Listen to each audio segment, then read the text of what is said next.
Chers frères et sœurs, Allah tabaraka wa ta'ala nous dit en résumant ce qu'il nous demande de nous, وَمَا أُمِرُوا إِلَّا لِيَعْبُدُوا اللَّهَ مُخْلِصِينَ لَهُ الدِّينَ. On ne leur a commandé que d'adorer Allah, lui vouant un culte exclusif, d'accomplir la salat et d'acquitter la zakat, et voilà la religion de droiture. Voilà ce qui nous est demandé en tant que création d'Allah Azza wa Jal. Voilà ce qui nous est demandé en tant que musulmans. C'est la seule chose qu'Allah Azza wa Jal nous demande. Nous savons ce que c'est qu'accomplir la prière. Nous savons ce que c'est que s'acquitter de la zakat. Et nous avons souvent et longuement parlé de ces deux sujets. Mais Allah Azza wa Jal commence par quelque chose de plus important. وَمَا أُمِرُوا إِلَّا لِيَعْبُدُوا اللَّهَ مُخْلِصِينَ. Il fait référence ici à l'ikhlas, à cette sincérité. Al-mukhlisina lahu ad-din hunafa. L'ikhlas c'est quoi? L'ikhlas c'est la purification. Étymologiquement parlant, c'est la purification, c'est le nettoyage. Autrement dit, Allah Azza wa Jal nous demande de purifier notre cœur pour qu'il ne soit attaché à rien et qu'il ne soit attaché qu'Allah Azza wa Jal en exclusivité. Hunafa, c'est le pluriel de l'hanif. Et le hanif c'est celui qui est toujours incliné vers le bon sens, incliné vers Allah Azza wa Jal. Son cœur tend toujours vers Allah Tabaraka wa Ta'ala. Et Allah Azza wa Jal a souvent dans le Coran désigné Ibrahim alayhi salam avec ce qualificatif hanif. Ainsi Allah Azza wa Jal a-t-il dit ثم أوحينا إليك أن اتبع ملة إبراهيم حنيفا وما كان من المشركين. Puis nous t'avons révélé, ô Muhammad, puis nous t'avons révélé, suis la religion d'Abraham qui était vouée exclusivement à Allah, qui était inclinée exclusivement à Allah et n'était point du nombre des associateurs. Et de la même manière, Allah Azza wa Jalla s'adresse à tous les musulmans en disant, aux prophètes et aux musulmans, Qul sadaqallah, dit, Dieu ne dit que la vérité. قل صدق الله فاتبعوا ملة إبراهيم حنيفا وما كان من المشركين. Suivez la religion de Ibrahim qui était penchée toujours vers Allah Azza wa Jal et il ne faisait pas partie du nombre des associateurs. C'est comme si Allah Azza wa Jal nous dit à nous tous, si vous voulez prendre un exemple, il le dit à Muhammad et à nous. Et le prophète sallallahu alayhi wa sallam a pris exemple sur Ibrahim alayhi salam. Donc lorsque nous prenons exemple sur Muhammad, nous prenons exemple sur Ibrahim alayhima as-salam par transitivité. Allah Azza wa Jalla est en train de dire au prophète et à nous, si vous voulez prendre comme exemple quelqu'un dans sa religiosité, prenez Ibrahim comme un bon exemple. Et pourquoi Ibrahim en particulier? Parce que Ibrahim a fait preuve justement de cette inclinaison vers Allah Azza wa Jalla, a fait preuve de cet attachement à Allah Tabaraka wa Ta'ala. Lorsqu'il était devant une épreuve où il devait donner son argent, lorsqu'il a eu la visite de 3 anges qui étaient sous forme d'êtres humains, donc il leur a présenté un veau bien corpulent, tout ce qu'il possédait, il l'a donné à ses hôtes, ce qui montre justement qu'il ne s'attache pas à l'argent. Lorsqu'Allah Tabaraka wa Ta'ala lui a demandé de délaisser les idoles, quitte à délaisser sa propre famille, son propre père, il l'a fait. Il a abandonné son propre père parce qu'il était incliné vers l'associationnisme et il a suivi le chemin d'Allah Azza wa Jal. Lorsqu'Allah Azza wa Jal lui a demandé d'abandonner sa femme et son enfant dans une vallée où il n'y a pas de végétation, il s'est exécuté. Il a abandonné ce qui lui était le plus cher parmi les êtres humains pour Allah Tabaraka wa Ta'ala. Lorsqu'Allah Azza wa Jal lui a ordonné de sacrifier son fils pour Allah Azza wa Jal, il a accepté de le faire. Il était sur le point d'immoler son propre fils. C'est cela, l'inclinaison vers Dieu et l'attachement à Allah Azza wa Jal. Lorsqu'Allah Azza wa Jal a fait de sorte qu'il passe par une épreuve, on l'a jeté dans le feu, il a accepté. Il a accepté et il a dit Hasbi Allah wa ni'mal wakil, Dieu me suffit et il est le meilleur des garants. Toutes les épreuves par lesquelles Ibrahim alayhi salam est passé, il était là. Il a répondu favorablement. Il a montré qu'il était attaché exclusivement à Allah Azza wa Jal. Dieu a rempli son cœur. Dieu a rempli son être de sorte qu'il n'a laissé de place à personne, même pas à ses proches parents, à son enfant et à sa femme. C'est ainsi que nous devons prendre exemple sur notre grand-père Ibrahim alayhi salam et sur notre messager Muhammad sallallahu alayhi wa sallam. Le croyant qui a le cœur attaché à Allah Azza wa Jal, c'est le croyant qui n'oublie pas Allah Azza wa Jal, qu'il soit dans la facilité ou dans l'adversité. Lorsqu'il est dans l'aisance, la facilité, il est toujours reconnaissant vis-à-vis d'Allah Azza wa Jal. Il n'arrête pas de remercier Allah Azza wa Jal. Et c'est ainsi qu'il manifeste son attachement à Dieu. Et lorsqu'il est dans la difficulté, dans l'adversité, il n'arrête pas de patienter pour Dieu. Il endure pour Dieu. Et il place sa confiance en Dieu tout en sachant qu'Allah Azza wa Jal va lui donner une issue favorable. Et c'est ainsi qu'il manifeste son attachement exclusif à Allah tabaraka wa ta'ala. N'est-ce pas Allah Azza wa Jal qui nous dit à ce propos, très certainement nous vous éprouverons par un peu de peur, de faim, de diminution de biens, de personnes et de fruits, et fait la bonne annonce aux endurants qui disent, lorsqu'ils sont touchés par un malheur, Inna lillahi, certes nous venons de Dieu, wa inna ilayhi raji'un, et c'est vers lui que nous retournerons. C'est cette phrase, chers frères et sœurs, qui représente la bonne manifestation verbale de l'attachement à Allah Azza wa Jal. Je viens de Dieu et c'est vers lui que je vais revenir. Voici le résumé de toute ma vie. Et à partir de là, quelles que soient les adversités qui peuvent me toucher, les épreuves qui peuvent me toucher, la peur qui peut me frapper, l'angoisse qui peut m'envahir, je réfléchis à cette phrase-là. Je viens, c'est ça le résumé de ma vie, je viens de Dieu et je retourne vers lui.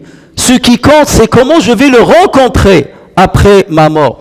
Ce qui compte, c'est comment je vais répondre à ces interrogations après ma mort. Ce qui compte, c'est quelles sont les provisions avec lesquelles je vais le rencontrer après ma mort. Chers frères et sœurs, l'imam Ibn al-Jawzi, dans ses pensées et ses réflexions, disait ceci. Un jour, je me suis trouvé dans une épreuve très difficile qui m'a occasionné une peine et une angoisse très profonde. Et j'ai commencé à mener une réflexion. Comment pourrais-je sortir de ces difficultés? Comment pourrais-je sortir de ces épreuves? Quels sont les moyens en ma disposition pour que je me débarrasse de ce fardeau? Et je n'ai rien trouvé. Je n'ai rien trouvé. Aucune solution à mes problèmes. Et c'est là où devant mes yeux, le verset coranique d'Allah, un verset coranique est apparu, dans lequel Allah Azza wa Jal dit وَمَنْ يَتَّقِ اللَّهَ يَجْعَلْ لَهُ مَخْرَجًا. Celui qui craint Allah Azza wa Jal comme il le faut, Allah Azza wa Jal lui donne une issue favorable. Et c'est là où j'ai découvert la solution. La solution c'est quoi? Man yattaqillah. Tu veux sortir de ton problème, ittaqillah, crains Allah Azza wa Jal et œuvre dans ce sens. Et la crainte d'Allah Azza wa Jal, elle se concrétise comment? La crainte, c'est un sentiment du cœur, mais il faut qu'il se concrétise au niveau de tes actes, au niveau de tes paroles, au niveau de ton comportement, au niveau de tes interactions. Et c'est là où il a dit, donc j'ai œuvré dans le sens de taqwa. J'ai fait ce que nécessite cette dimension spirituelle. Et là, Allah Azza wa Jal m'a donné une issue favorable. Chers frères, chères sœurs, lorsque la vie devient étroite devant toi, lorsque tu ne vois pas d'horizon devant toi, lorsque les épreuves se succèdent contre toi, lorsque le monde de causalité devient obscurci, tends tes mains vers Allah Azza wa Jal et dis ceci. Dis, Seigneur, c'est en toi que je place ma confiance. Seigneur, c'est en toi que je place mon espérance. Seigneur, c'est à toi que je me plains de ma faiblesse. Seigneur, c'est sur toi que je m'appuie. Seigneur, c'est à toi que je m'accroche. Alors donne-moi et accorde-moi une issue favorable dans mon épreuve et éteins le feu de ma peine et de mon angoisse. Confie alors ta demande à Allah Azza wa Jal et laisse-le agir. Laisse-le gérer ta vie. Laisse-le gérer ton épreuve selon ce qu'il juge meilleur pour toi et non pas selon ce que tu juges être meilleur pour toi. Mais pendant ce temps-là, accomplis ton devoir qui est conforme à cette crainte et qui est conforme à cette demande. Que dois-tu faire? Assainis ta relation avec Dieu, assainis ta relation avec ton entourage, parfait ton adoration, parfait ta soumission à Allah tabaraka wa ta'ala. Engage-toi dans un repentir sincère, un repentir de tes péchés, un repentir de tes insouciances. Et là, tu peux faire confiance à Dieu. Et là, tu peux attendre la réponse divine. L'imam Ibn al-Jawzi dit, regarde lorsque tu t'adresses à Allah Azza wa Jal, ce que tu lui demandes. Quelle est ta requête? Qu'est-ce que tu demandes à Allah Azza wa Jal? Est-ce un bien pour ta religiosité ou est-ce tout simplement pour satisfaire ta passion et ton ego? Parce qu'à plusieurs reprises, on demande à Allah Azza wa Jal certaines choses qui ne sont pas et qui n'ont rien à voir avec notre bonne religiosité. Des choses qui ont rien que pour alimenter nos instincts, rien que pour alimenter notre cupidité, rien que pour alimenter nos espoirs qui n'ont pas de fin, les espoirs dans ce qui est matériel, des espoirs qui n'ont aucune fin. Donc demande-toi cette question-là. Est-ce que tu demandes ça pour ta bonne religiosité ou tu le demandes simplement pour assouvir une passion? Alors si c'est pour assouvir une passion, sache que c'est une miséricorde de la part d'Allah Azza wa Jal qui ne te réponde pas, qui n'exauce pas ton vœu. Parce que tu es à l'instar d'un enfant qui demande à ses parents quelque chose qui est néfaste pour lui. Et par pitié justement, et par miséricorde, les parents ne répondent pas à l'appel de leur enfant. Walillahi al-mathalu al-a'la. Ensuite il a dit, et il se peut qu'Allah Azza wa Jal retarde sa réponse parce qu'il y a un bien en toi dans ce retard. Et il dit d'une manière générale, la gestion d'Allah Azza wa Jal est toujours meilleure que ta propre gestion. La gestion d'Allah Azza wa Jal est toujours meilleure que ta gestion. Et il se peut qu'Allah Azza wa Jal t'interdit une réponse ou retient une donation parce qu'il est en train d'éprouver ton endurance et ta patience. Alors manifeste devant lui une belle patience et tu verras ce qui te donnera une bonne jouissance et réjouissance. Et à chaque fois que tu nettoies, que tu purifies le chemin qui te mène vers Allah Azza wa Jal, tu le purifies de tes péchés, sache qu'Allah Azza wa Jal sera à côté de toi, répondra à tes demandes en te donnant ou en te retranchant, en t'accordant ce que tu veux ou en te le retranchant, parce qu'il est le seul à savoir ce qui est meilleur pour toi. Chers frères et sœurs, celui qui a le cœur attaché à Allah Azza wa Jal, c'est celui qui ne craint personne, si ce n'est son Seigneur. C'est celui qui ne place pas toute sa confiance sur les êtres, quel que soit leur pouvoir. C'est celui qui ne craint pas les êtres humains, quel que soit leur pouvoir, quelle que soit leur brutalité, quelle que soit leur notoriété.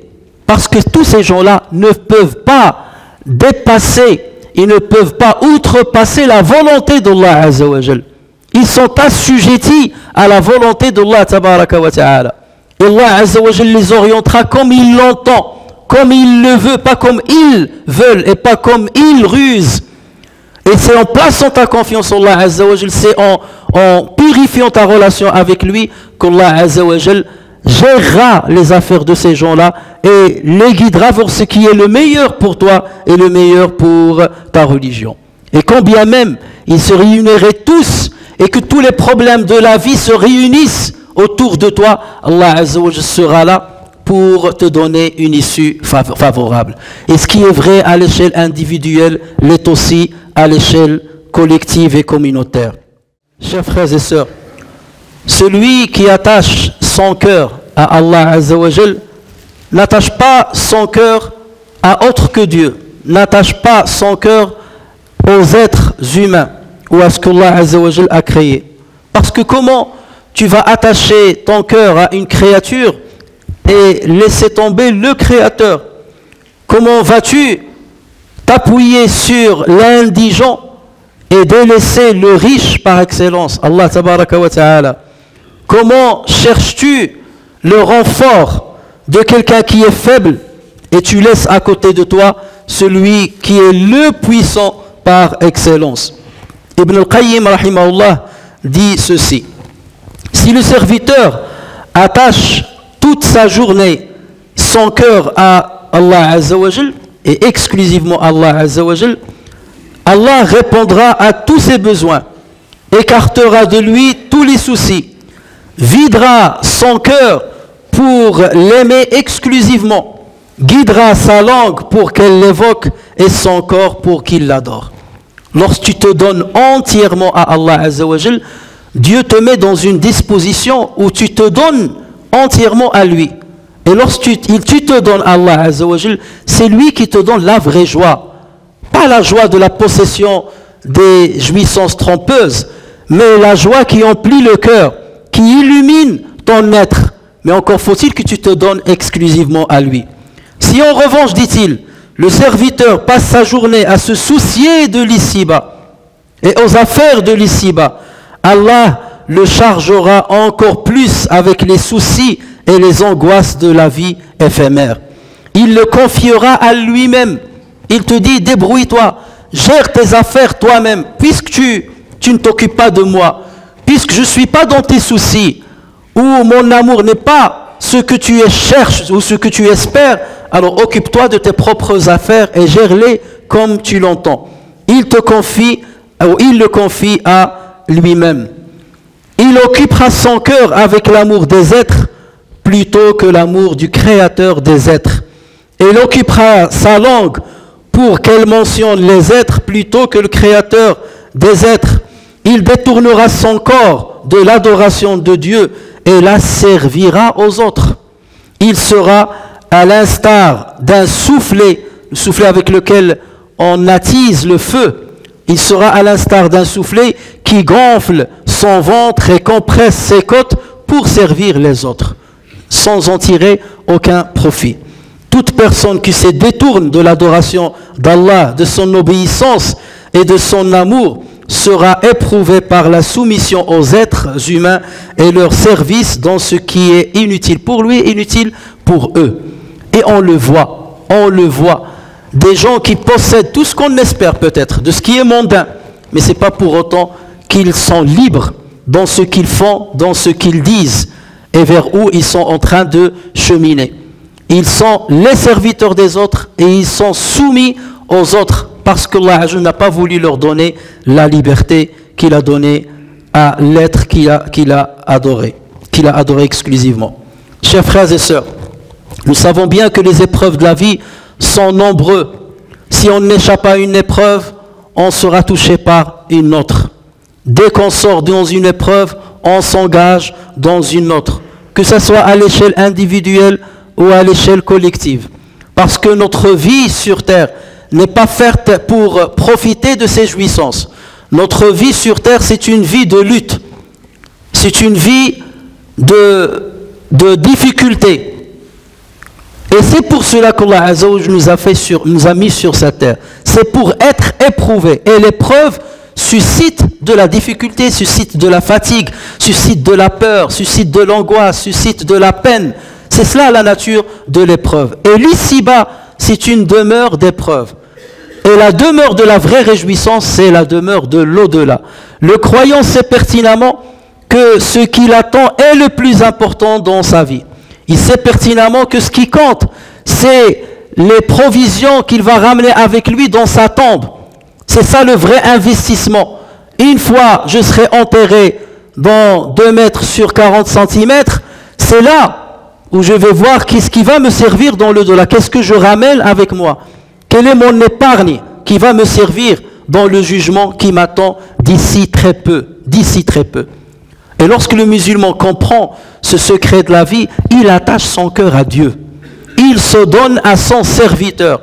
Et la priorité des priorités dans sa vie, c'est la satisfaction de Dieu. C'est satisfaire Allah Azza wa Jal, c'est obéir à son Seigneur. Ça devient son souci depuis qu'il ouvre les yeux de la matinée jusqu'à ce qu'il les ferme la nuit tombant. C'est ça son souci. Comment satisfaire à Allah Tabaraka wa Ta'ala. Parce qu'après tout, c'est ça la vie. La vie, tu ouvres tes yeux lorsque ta mère te met dans ce monde et tu le fermes aussitôt, quelle que soit la longévité qu'Allah t'a accordée sur sa terre. Ça se passe très très très très vite. Et voilà le secret de celui qui a réussi sa vie, c'est le fait d'attacher son cœur à son Seigneur.